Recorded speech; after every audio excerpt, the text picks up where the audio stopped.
cetakan untuk nastar gulung. Ini juga sama ya untuk nastar gulung.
Nastar gulungnya kita pakai coba cetakan ini. Posisi geriginya di bawah ya. Cara ini paling cepat.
Perbedaannya nastar gulung yang semprot dengan rolling pin ya.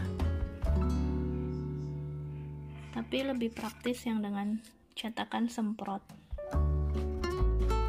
Kita oven dengan suhu 150 derajat Celcius hingga 3/4 matang baru dioles.